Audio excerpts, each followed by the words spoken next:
الحمد لله رب العالمين والعاقبة للمتقين والصلاة والسلام على أشرف الأنبياء والمرسلين نبينا محمد وعلى آله وأصحابه أجمعين ومن تبعهم بإحسان إلى يوم الدين.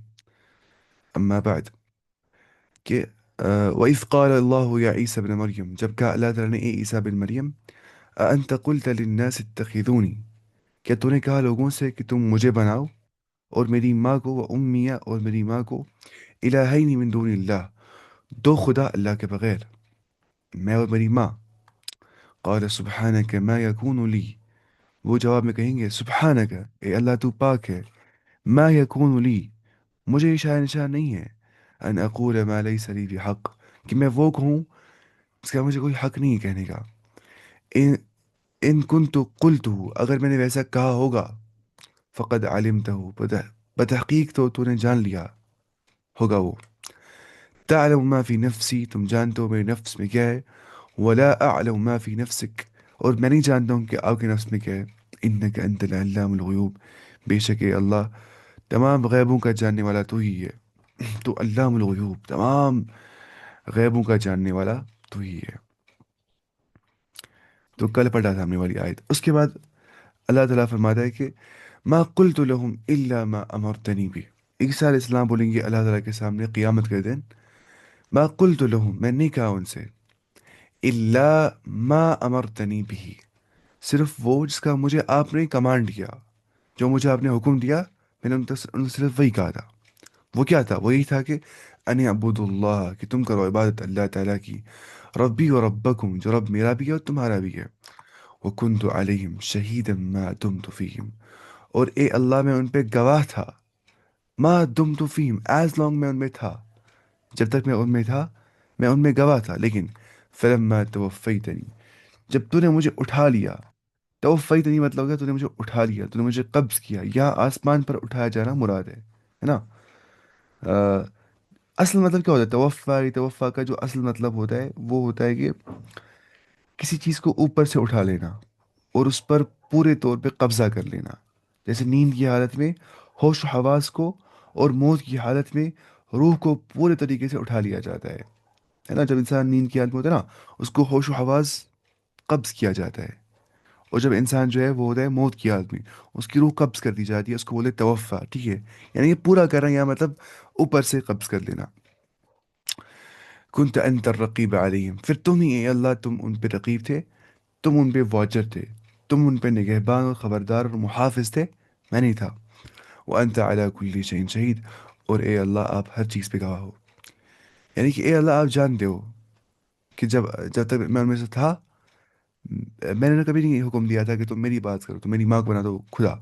پھر جب میں آپ میں سے اٹھا دیا اس دنیا سے، اس کے بعد شرک ان میں آ گیا، تو میرا اس میں کوئی قصور نہیں ہے. وہ اپنے آپ کو بری الذمہ قرار ٹھہرائیں گے. کون؟ عیسیٰ علیہ السلام. تو پہلے یہاں پہ آ گیا نا یہ کہ حضرت عیسیٰ علیہ السلام نے اور عبادت توحید اور عبادت رب کی یہ دعوت عالم شیر خارگی میں پڑھا تھا نکل. اچھا، توفیتنی کا مطلب کیا ہوتا ہے؟ توفیتنی کا مطلب ہوتا ہے تو نے مجھے اٹھا لیا. ٹھیک ہے. اس سے یہ بات معلوم ہوگی کہ پیغمبروں کو اتنا علم ہوتا ہے جتنا اللہ کی طرف سے انہیں عطا کیا جاتا ہے، جس کا مشاہدہ اپنی زندگی میں وہ اپنی آنکھوں سے کرتے ہیں نا. اس سے کیوں بولا پھر کہ جب تک میں ان میں سے تھا میں ان پہ گواہ تھا، پھر جب آپ نے مجھے اٹھا لیا پھر آپ ان میں واچر تھے، نہ کہ میں. کیونکہ آ، ان ان کے علاوہ وہ کسی اور بات کو ان کا علم نہیں رکھتے انبیاء. ٹھیک ہے. جبکہ عالم الغیب وہ ہوتا ہے جسے بغیر کسی کے بتلائے ہر چیز کا علم ہوتا ہے نا. اور اس کا علم ازل سے ابد تک ہوتا ہے، اسٹارٹنگ سے اینڈنگ تک ہوتا ہے. ازل سے ابد مطلب ہو گیا پورا، الفا ٹو اومیگا اس کو بولتے ہیں، ازل ٹو ابد. یہ صفت علم اللہ کے سوا کسی کے اندر نہیں ہے. اس لیے عالم الغیب صرف اللہ تعالیٰ کی ہی ذات ہے، اس کے علاوہ کوئی عالم الغیب نہیں ہے. حدیث میں آتا ہے کہ محشر کے میدان میں نبی کریم صلی اللہ علیہ وسلم کی طرف سے آپ کے کچھ امتی آنے لگے تو فرشتے ان کو پکڑ کر دوسری طرف لے جائیں گے. آپ صلی اللہ علیہ وسلم فرمائیں گے ان کو آنے دو، یہ میری امت ہے.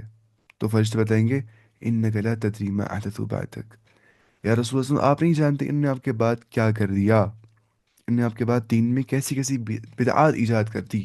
اگر رسول اللہ صلی اللہ علیہ وسلم عالم الغیب ہوتے تو وہ جانتے ہوتے کہ اس ٹائم ہم کیا کر رہے ہیں، لیکن وہ نہیں جانتے. جب آپ صلی اللہ علیہ وسلم یہ سنیں گے تو آپ صلی اللہ علیہ وسلم نے فرمایا کہ میں بھی اس وقت یہی کہوں گا جو العبد الصالح، اللہ تعالیٰ کے نیک بندے حضرت عیسیٰ علیہ السلام نے کہا تھا، میں بھی اس میں یہ کہوں گا وَكُنْتُ عَلَيْهِمْ شَهِيدًا مَا دُمْتُ فِيهِمْ فَلَمَّا تَوَفَّيْتَنِي كُنْتَ الرَّقِيبَ أَنْتَ الرَّقِيبَ عَلَيْهِمْ۔ اے اللہ، جب تک میں ان میں گواہ تھا، میں ان پہ گواہ تھا جب تک میں ان میں تھا، لیکن جب تو نے مجھے وفات دی تو پھر تو ہی ان پہ نگہبان، ان کا محافظ، ان کا رقیب، ان کا واچر تھا، نہ کہ میں۔ یہ صحیح بخاری کے اندر آ گیا ہے، تفسیر سورۃ المائدہ کے اندر، صحیح بخاری کے اندر۔ سورہ مائدہ میں ختم ہونے والا، بس ابھی دو تین آیتیں بچی ہے خالی۔ یہ بہت عظیم آیت ہے واللہ، یہ پتہ کتنی عظیم آیت ہے۔ اس کے بعد عیسیٰ علیہ السلام کہیں گے إِن تُعَذِّبْهُمْ فَإِنَّهُمْ عِبَادُكَ، یا اللہ اگر تم ان کو عذاب کرو گے تو تمہارے ہی بندے ہیں۔ إِن تُعَذِّبْهُمْ فَإِنَّهُمْ عِبَادُكَ وَإِن تَغْفِرْ لَهُمْ، اور یا اللہ اگر تم ان کو بخش دو گے، معاف کر دو گے، فَإِنَّكَ أَنْتَ الْعَزِيزُ الْحَكِيمُ، تو بے شک آپ غالب ہو، المائٹی ہو، زبردست قوت والے ہو، اور الحکیم، حکمت والے ہو۔ آپ کا ہر فیصلہ ہوتا ہے مبنی حکمت پہ ہی۔ تو ایسے ہم نے کہا، ٹھیک ہے۔ اب پتہ ہے ایک بار رسول اللہ صلی اللہ علیہ وسلم نے پوری رات پڑھا ہے یہ والی آیت نماز میں، إِن تُعَذِّبْهُمْ فَإِنَّهُمْ عِبَادُكَ، اگر آپ ان کو عذاب کرو گے تو بے شک آپ کے ہی بندے ہیں، اللہ تعالیٰ ہو۔ وَإِن تَغْفِرْ لَهُمْ، اگر آپ ان کو بخش دو گے، فَإِنَّكَ أَنْتَ الْعَزِيزُ الْحَكِيمُ، تو آپ زبردست قوت والے اور حکمت والے ہو۔ ہے نا، اللہ تعالیٰ بولتا ہے قرآن میں ما يفعل اللہ بعذابکم، اللہ کیا کرے تمہیں عذاب دے کے، اگر تم نیک انسان بن جاؤ گے، تم رب سے معافی طلب کرو گے۔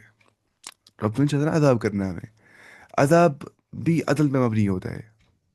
اگر ہر ایک کو اللہ ریوارڈ دے گا، عذاب کس کو دے گا ہی نہیں، تو ریوارڈ ملنے والے بولیں گے ہم نے اتنی محنت کی، ہمیں ریوارڈ مل گیا، ان لوگوں کو کیوں مل گیا فری میں ریوارڈ، ان کو عذاب، وہ ڈیزرو کرتے ہیں پنشمنٹ۔ تو اچھا ایک بات یہ ہے کہ یہاں پہ اس نے لکھا ہے، یعنی مطلب ہے کہ یا اللہ ان کا معاملہ تیری مشیت کے سپرد ہے، تیری ول کے سپرد ہے، اس لیے کہ تو فعال لما یرید ہے۔ فعال لما یرید مطلب ہو گیا جو وہ چاہتا ہے وہ کر گزرتا ہے نا، فعال لما یرید، جو وہ چاہتا ہے وہ کر گزرتا ہے، قرآن کی جو آیت بھی ہے۔ جیسے قرآن میں آ گیا سورہ انبیاء کے اندر لا يسأل عما يفعل وهم يسألون، اللہ جو کچھ کرتا ہے اسے باز پرس نہیں ہوگی، اللہ سے سوال ہو جائے گا اللہ نے ایسے کیوں کر دیا، لوگوں سے ان کے کام کے واپس سوال ہو جائے گا۔ کوئی بولتا ہے کہ مجھے اللہ نے کیوں پیدا کر دیا، کیوں بھیجا ہے مجھے یہاں پہ، کیوں مطلب کیوں، میری چوائس کے بغیر کیوں بھیج دیا مجھے؟ اب تم کر کیا سکتے، تم مطلب آ گئے ہو یہاں پہ، تمہاری اپنی چوائس نہیں تھی، تم سوال نہیں کر سکتے اللہ تعالیٰ کو تو نے مجھے یہاں کیوں بھیج دیا، کوئی فائدہ نہیں ہے، وہ غالب ہے، وہ طاقت والا ہے۔ اب تم آ گئے، تم بچاؤ اپنے آپ کو جہنم کے عذاب سے، تم رو اچھے انسان، نیک انسان بنو، صالح انسان بنو۔ تو لیکن کیا مسئلہ ہے کہ جو اللہ تعالیٰ ہے وہ ان کو ہر چیز کے بارے میں سوال کرے گا، لیکن اللہ سے سوال نہیں کر دیا جائے گا۔ حدیث میں آ گیا کلکم راعٍ وکلکم مسئول عن رعیتی، تم میں سے ہر کوئی ذمہ دار ہے اور تم میں سے ہر کسی کو اپنی ذمہ داری کے مطابق سوال کر دیا جائے گا، ہے نا۔ المرأة راعية وهي راعية عن أهلها، عن بيت بعلها، یا عن أهلها بھی حدیث میں آ گیا ہے۔ ایک عورت ذمہ دار ہے اپنے شوہر کے گھر کی، اپنے گھر کی۔ ایک حکمران ذمہ دار ہے اپنے رعایا کا، ایک لیڈر ذمہ دار ہے جس کا وہ لیڈر ہوگا ان کا، ایک باپ ذمہ دار ہے گھر کا، ہر کوئی ذمہ دار ہے۔ فَكُلُّكُمْ رَاعٍ وَكُلُّكُمْ مَسْئُولٌ عَنْ رَعِيَّتِهِ، تم میں سے ہر کوئی ذمہ دار ہے اور تم میں سے ہر کسی کو اپنی ذمہ داری کے متعلق سوال کر دیا جائے گا۔ اچھا گویا آیت میں اللہ کے سامنے بندے کی عاجزی، بے بسی کا اظہار بھی ہے، اور اللہ کی عظمت اور جلالت اور اس کے قادر مطلق کہ وہ کچھ بھی کر سکتا ہے، وہ ایبسلیوٹ ہے، ٹھیک ہے، اور مختار کل یعنی کہ وہ تمام اختیارات رکھتا ہے، ہونے کا بیان بھی، اور پھر ان دونوں باتوں کے حوالے سے عفو و مغفرت کی التجا بھی۔ سبحان اللہ، کیسی عجیب و بلیغ آیت ہے۔ اس لیے حدیث میں آتا ہے کہ ایک رات نبی کریم صلی اللہ علیہ وسلم جو ہے نفل میں اس آیت کو پڑھتے ہوئے ایسی کیفیت طاری ان کو ہو گئی کہ بار بار ہر رکعت میں اسے پڑھتے رہے حتیٰ کہ صبح ہو گئی، انہیں پوری رات یہی آیت پڑھی، ان تعذبهم فانهم عبادک، یا اللہ ہم تک کچھ نہیں ہے، سب اختیارات کے مالک تم ہو، قادر کل، مختار کل، قادر مطلق صرف تم ہی ہو۔ اگر تم اپنے بندوں کو عذاب کر دو گے اپنی مشیت کے مطابق تو تمہارے ہی بندے ہیں، اگر تم کو بخش دو گے تو تم ہی زبردست قوت والے اور حکمت والے ہو۔ اگر تمہاری حکمت کے مطابق کوئی ڈیزرو کرتا ہے اس کو معاف کر دیا جائے گا، اس نے چاہے کتنے بھی گناہ کر دیے ہوں گے لیکن اس کے پاس توحید ہوگا۔ اگر انسان کے پاس توحید صحیح ہے، اس نے چاہے کتنے بھی گناہ کر دیے ہوں گے، پھر بھی اللہ تعالیٰ چاہے گا نا بخش سکتا ہے سارے گناہوں کو وداؤٹ توبہ، مرنے کے بعد۔ لیکن اگر شرک کیا ہوگا، باقی سب نیک اعمال کیے ہوں گے، وہ سارے زیرو ہو جائیں گے سارے نیک اعمال۔ اور شرک والا وہاں پہ اللہ تعالیٰ کا کیٹیگورک فیصلہ ہے کہ وہ جہنم میں ہی جائے گا ہمیشہ کے لیے۔ اتنا بڑا وبال شرک اور اتنی بڑی مطلب نعمت توحید ہے۔ اس کے بعد اللہ تعالیٰ فرماتا ہے کہ اچھا ابن عباس رضی اللہ عنہ اس کے بارے میں کچھ بولتے ہیں جو یہاں پہ نا کہ آگے نا کہ قال اللہ هذا، اللہ تعالیٰ کہے گا هذا یوم ينفع الصادقین صدقهم، یہ وہ دن ہے جس دن سچوں کو ان کی سچائی نفع دے گی۔ آج کے دن سچوں کو اپنی سچائی نفع دے گی، کیونکہ دنیا میں سچوں کو اپنی سچائی سے نفع ملنا یہ ضروری نہیں ہے۔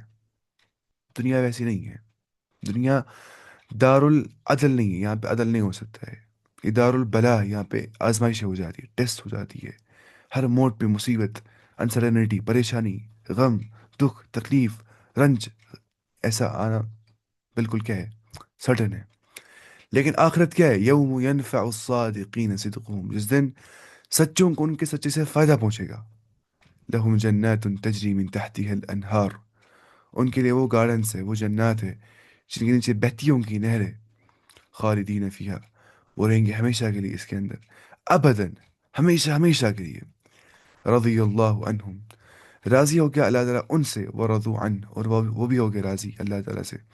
سیدھی سی بات ہے نا، جب اللہ تعالیٰ تب ہوتا ہے بندے سے راضی جب بندہ ہوتا ہے اللہ سے راضی، جب اللہ ہوتا ہے بندے سے راضی تو بندہ ہو جاتا ہے اللہ سے راضی، یہ دونوں چلتے ایسے ہی۔ ذالک الفوز العظیم، یہ سب سے عظیم کامیابی، یہ بہت بڑی اور باری کامیابی ہے۔ تو ابن عباس رضی اللہ عنہ کے بیان کے مطابق وہ فرماتا ہے کہ ينفع الموحدین توحیدہم، جو نہیں ينفع الصادقین صدقہم، ابن عباس رضی اللہ عنہ بولے اس کا مطلب ہے یوم ينفع یوم ينفع موحدین توحیدہم، جس دن موحدین کو، توحید پرست لوگوں کو ان کا توحید فائدہ پہنچائے گا، کیونکہ سب سے بڑا ٹروتھ، سب سے بڑا صدق، سچائی وہ توحید ہے۔ سب سے بڑی سچائی کیا ہے؟ توحید ہے۔ تو هذا یوم ينفع الموحدین توحیدہم، یہ وہ دن جس دن موحدوں کو توحید اپنا فائدہ پہنچائے گی۔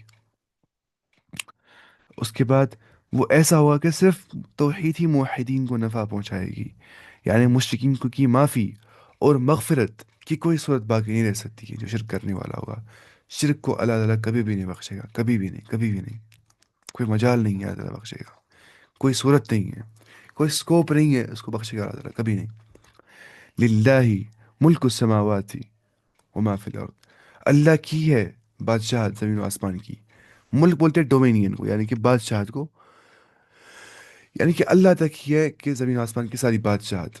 بادشاہت کا مطلب ہوتا ہے کہ سارا کنٹرول، اتھارٹی کس تک ہے؟ اللہ تعالیٰ تک۔ ایک منٹ، اس کو یہ بند ہو گیا شاید۔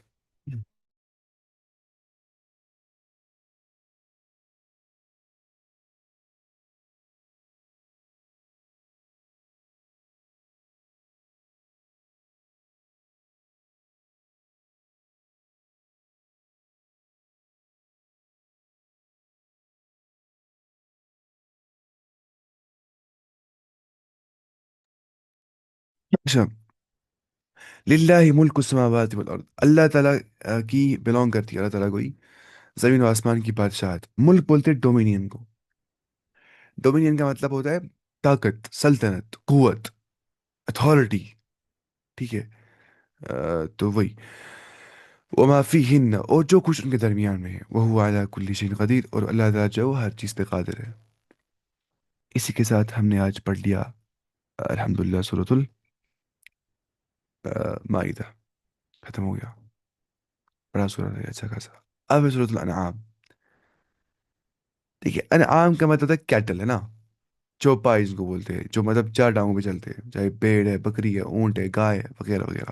کیٹل جو ہے ٹھیک ہے. انعام یہ مکی صورت ہے. اس میں آیت کتنے ہیں؟ 168 اس میں آیات ہے. بسم اللہ الرحمن الرحیم. میں شروع کرتا ہوں اللہ کے نام سے جو بڑا مہربان نہایت رحم کرنے والا ہے. الحمد للہ. الحمد للہ الذی, تمام تعریفات کا مستحق صرف اللہ تعالیٰ ہے. الذی خلق السماوات والارض, جس نے پیدا کر دی ہے زمین و آسمان. وجعل الظلمات والنور, جس نے بنا دی ہے ظلمات ڈارکنس اور نور لائٹ. ثم الذین کفروا, اس کے بعد جو کفار ہے جو کافر ہے, بربہم یعدلون, وہ اپنے رب کے ساتھ باقیوں کو برابر قرار دیتے ہیں. they equate their Lord with him. وہ رب کے ساتھ باقیوں کو برابر قرار ٹھہراتے ہیں. وہ بولتے ہیں جتنا طاقت اللہ تعالیٰ کو ہے اتنا کسی اور کو بھی ہے. وہ ایسا کرتے ہیں. یعنی کہ اللہ تعالیٰ فرماتا ہے ثم الذین کفروا بربہم یعدلون, لوگ غیر اللہ کو اپنے رب کے برابر قرار دیتے ہیں. تو شروعات ہوتی ہے اس صورت میں کو اللہ تعالیٰ فرماتا ہے کہ جعل الظلمات والنور, اللہ تعالیٰ نے بنا دیا ہے کس کو؟ ڈارکنس کو اور لائٹ کو, تاریکیوں کو اور نور کو. ظلمات مراد کیا ہے؟ رات کی تاریکی. اور نور سے دن کی روشنی مراد ہے, یا کفر کی تاریکی اور ایمان کی روشنی مراد ہے نور سے, ہے نا. آ، اس نے یہاں پہ لکھا ہے کہ ظلمات یہاں پہ جمع آ گیا ہے نا, کیونکہ اس نے کہا ظلمات کے اسباب بھی بہت سے ہیں اور ان کی انواع بھی متعدد ہے. اور نور کا ذکر بطور جنس ہے جو اپنی تمام انواع کو شامل ہے. دیکھیے مطلب کیا ہو گیا. دیکھیے ہم نہیں سمجھ پاتے امپورٹینس آف لائٹ اگر ڈارکنیس نہیں ہوتی. ڈارکنیس کے کنٹراسٹ سے ہی ہم سمجھ پاتے ہیں, مطلب ان کے جو پیچھے جو کنٹراسٹ جو آ جاتا ہے, آ، کہ ہم پھر سمجھ پاتے ہیں امپورٹینس آف لائٹ. اگر دنیا میں نہیں ہوتا توحید, شرک, ہم نہیں سمجھ پاتے امپورٹینس آف توحید. اگر ہم نے نہیں کھایا ہوتا مٹی کا, ہمیں نہیں رہتی امپورٹینس آف میٹھا. اگر انسان جو ہے وہ آ، اگر لوگ نہیں مر جاتے, موت نہیں آ جاتی, تو کسی کو کسی انسان کا قدر نہیں رہ جاتی. بولتے ہیں تو ہمیشہ زندہ ہی رہے گا, آپ کیا اس کی قدر کریں گے. موت جب لگتا ہے ایک دن آنی ہے, انسان بولتا ہے نہیں مجھے اپنے والدین سے محبت کرنی چاہیے. تو یہ سب الٹا چلتا ہے. اس کو کچھ بولتے ہیں yin yang فلسفی, کچھ چائنیز بولتے تھے اس کو, اس چیز کو ڈیولزم شاید اس کو بولتے ہیں, مجھے صحیح سے پتہ نہیں ہے.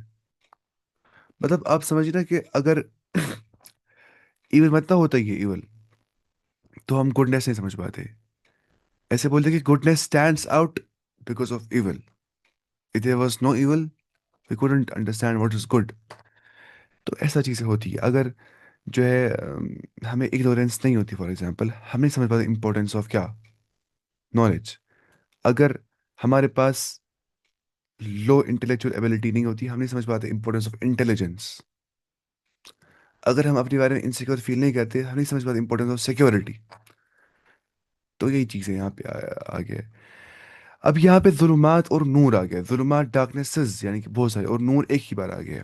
کیونکہ ظلمات کے اسباب بہت سارے ہو سکتے ہیں. انسان ڈارکنیس میں جاتا ہے, آ، کیسے جاتا ہے انسان اگر یہاں پہ ہم میٹافورک سینس میں لیں گے, یعنی کہ مجازی معنی لیں گے یہاں پہ, تو ظلمات ڈارکنیس یعنی کہ خرافات گمراہی میں جانے کے اسباب متعدد ہوتے ہیں, بہت سارے ہوتے ہیں. اور نور یہاں پہ آ گیا سنگولر, کیونکہ یہ بطور جنس بیان کیا جا رہا ہے. اس نور سے مراد تمام قسم کے نور ہے, ٹھیک ہے. آ، یہ ہمیں پڑھا یعدلون. پھر ہم چلتے نیچے. اس سے آگے چونکہ ہدایت اور ایمان کا راستہ ایک ہی ہے, چار یا پانچ یا متعدد نہیں ہے نا. ہدایت تک جانے کا خالی ایک راستہ چننا ہے. اس سے یہاں پہ نور آ گیا سنگولر. لیکن ظلمات ڈارکنیس گمراہی, اس کے راستے بہت سارے ہیں. تو اس سے یہاں پہ آگے اس کو بولتے ہیں بلاغت. ایک قرآن کی بلاغت ہوتی ہے. اگر انسان غور کرتا ہے نا الفاظوں پہ, اسی کو بولتے ہیں علم البلاغہ. هو الذی خلقکم من طین, اس ذات نے تمہیں پیدا کر دیا مٹی سے. ثم قضا اجلا, اس کے بعد تنہی ڈکریڈ اے ٹرم, اس نے فیصلہ کر دیا ایک وقت مقررہ تک, ٹھیک ہے. یعنی کہ ثم قضا اجل کا مطلب ہو گیا پھر ایک معین وقت کیا. وہ اجل مسمع، اور ایک اسپیسیفائڈ ٹرم یعنی کہ متعین مدت، ٹھیک ہے؟ مسمع ہو گیا متعین یا مقرر، مقرر مدت، اجل ہو گیا مدت. ہوتا ہے جب اس کو اجل کا وقت آتا ہے، موت کا وقت، اجل میں آتا ہے ٹرم، ایک فکس ٹائم. مرنا ایک فکس ٹائم پہ ہوتا ہے، اس کو بولتے ہیں اس لیے اجل. عنده ثم انتم تمترون. اس کے بعد تم شک کرتے ہو، تم تردد کرتے ہو. اب کیا انسان مٹی سے بن گیا ہے؟ یہ پہلے انسان کی بات یہاں پہ ہو رہی ہے. یا ہے نا هو الذی خلقکم، اس نے تم کو بنا دیا مٹی سے. جو ہمارے ہمیں کانسٹیٹوئنٹس پائے جاتے ہیں، شاید 19 بایو ایلیمنٹس، وہ سارے پائے جاتے ہیں کلے میں. چاہے آرگن ہے یا سلفر ہے، آکسیجن ہے، فاسفورس ہے، وہ سارے پائے جاتے ہیں کس میں؟ کلے اور ہیومنس میں، ہے نا. اصلی بولتے ہیں نا سائنٹسٹ ایسے کہ اسٹار ڈسٹ سے ہیومنس بن گئے، اسٹار ڈسٹ سے. تو اس لیے ہمیں پائے جاتے ہیں وہ کانسٹیٹوئنٹس. اب کیا ہمارا یہ ایمان کیا ہے کہ جو پہلا انسان ہے آدم علیہ السلام، وہ کیسے بن گیا؟ مٹی سے. اب اس کی ہاؤنس کیسے تھی، وہ کیسے بن گیا مٹی سے؟ پتہ نہیں، ہم بولیں گے واللہ عالم. ہاؤنس کیسے بن گیا وہ؟ اب سائنس اگر میکنزم بیان کری ہے انسان کیسے بن گئے، وہ بولتی ہے یا تو ایولیوشن سے یا تو کریشنزم سے، ہے نا. ایولیوشن یا کریشنزم. کریشنزم بولتا ہے کہ چیزیں کریٹ ہو گئی ہے. ایولیوشن بولتا ہے ایوالو ہوئی ہے. ایولیوشن مطلب کیا؟ سنگل سیل جو ہے وہ آگے چل گیا، اس میں مطلب پہلے یونیسیلولر، پھر ملٹی سیلولر آرگنز بن گئے، پھر ایسے ہی باقی فائلاز بن گئے اینیملس کے، یا ڈویژنز بن گئے پلانٹس کے. تو ایسے ہی آگے لائف بڑھ گئی ہے نا. ویسے بھی اس کو بولتے ہیں میکرو ایولیوشن. اس والے ایولیوشن کیا بولتے ہیں؟ Macro evolution. ایک میسو کلیم ہے کہ اسپیسیشن، مطلب فار ایگزامپل جو میملز ہے، پہلے ہم دیکھیں گے یہاں سے ہی، مطلب لو لائف فارم سے کمپلیکس لائف فارمس بن گئے ہیں نا، سیدھی سی بات ہے. چاہے ہم دیکھیں گے برڈ سے بن گئے، پھر میملس بن گئے، مطلب ایمفیبینس، پھر سے بن گئے ریپٹائلس، پھر سے بن گئے میملس. مطلب یہ بہت بڑی میسو کلیم ہے اسپیسیشن کلیم. تو یہ خالی ایک تھیری ہے، اور مسلمان تو اس کو بالکل بھی اس پہ رکھ سکتے یقین. بلکہ اس میں بہت زیادہ جو ہے ڈرا بیکس ہے اس میں. ان آنسرڈ کوشچنز ہے کہ آخر فرسٹ سیل کیسے بن گئی، اے بایوجنس کیسے ہو گیا، لائف کیسے آ گئی نان لائف سے، یا جو ہے دیر از نو پروف آف اسپیسیشن، اسپیسیشن کیسے ہو جاتی ہے، ایک تھیری ہے. ٹھیک ہے. تو اس لحاظ سے ہم کریشنزم پہ بلیو کرتے ہیں مسلم ہے نا، کریشنزم پہ کہ چیزیں کریٹ ہوئی ہے. پہلا انسان کیسے بن گیا؟ مٹی سے. وہ مٹی کیا تھی، کہاں، اس کو مٹی کیوں کہا گیا؟ اب بتا ذرا، بولتا ہے وہ بن گیا تھا آکسیجن سے، فاسفورس سے. اس زمانے میں کوئی سمجھ پاتا نہیں. اب کہا گیا اس چیز کے بارے میں جس سے ہم بہت زیادہ مل جلتے ہیں، مطلب جس میں جو ایلیمنٹس ہیں وہ ہم میں بھی پائے جاتے ہیں. اب یہاں پہ آ گیا قضا اجلن و اجل مسمع.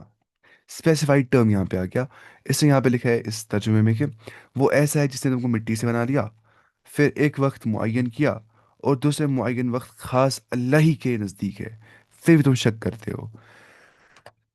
دیکھیے، یعنی تمہارے باپ آدم علیہ السلام کو جو تمہاری اصل ہے، اور جس سے تم سب نکلے ہو، اس کا ایک دوسرا مطلب یہ بھی ہوتا ہے کہ تم جو خوراک اور غذائیں کھاتے ہو نا، وہ سب زمین سے پیدا ہو جاتی ہے، اور انہی غذاؤں سے نطفہ بن جاتا ہے، جو رحم مادر میں جا کر تخلیق انسانی کا باعث بن جاتا ہے. اس لحاظ سے گویا تمہاری پیدائش مٹی سے ہوئی ہے. یا میں دو مطلب ہو سکتے ہیں. ایک تو یہ مطلب کہ پہلا انسان آدم علیہ السلام جو مٹی سے بن گیا، ثم جعل نسله من سلالة من ماء مهين. پھر اللہ فرماتا ہے قرآن میں کہ پھر جو نسل چلتی ہے نا، وہ چلتی ہے کس سے؟ مطلب سپرم اور اوم کے فیوژن سے ہی. اس کو بولتے ہیں نطفہ. نطفہ کا مطلب ہوتا ہے سپرم یا اوم. ہم غلط پتہ ہے، پتہ ہے نطفہ مطلب کیا؟ سپرم نہیں. نطفہ کا مطلب ہوتا ہے نط یا اللہ. نطفہ کا مطلب ہوتا ہے، اس کو بولتے ہیں ایسے، ماء الرجل او المرأة. ماء الرجل او المرأة. مرد کا پانی یا عورت کا پانی. نطفہ میل گمیٹ یا فیمیل گمیٹ، اس کو بولتے ہیں نطفہ. تو انسان تو اس سے ہی نسل آگے بڑھی ہے نا، اسی چیز سے. سیدھی سی بات ہے، تو ہر ایک کو پتا تھی پہلے سے ہی. لیکن مسئلہ یہ ہے کہ آ، یہاں پہ مٹی کیوں آ گیا؟ یا تو اس سے مراد آدم علیہ السلام پہلا انسان جو تھا جو مٹی سے بن گیا، یا تو اس سے مراد کیا ہے کہ جو ہم خوراک کھاتے ہیں نا، وہ کہاں سے پیداوار ہو جاتی ہے؟ مٹی سے ہی، ہے نا. اگر نہیں ہوتے مطلب پلانٹس، تو کچھ لائف رہ جاتی نہیں، کیونکہ پلانٹس جو پرائمری پروڈیوسرز ہوتے ہیں. تو پلانٹس میں نہیں رہ پاتے اگر سوائل نہیں ہوتی. تو سیدھی سی بات ہے، اگر مٹی ہے تب جا کے ہمیں. ویسے بھی اس کو کچھ علماء ترجمہ کرتے ہیں. اچھا جو نا، اوریجن آف لائف ہے نا، اوریجن آف لائف.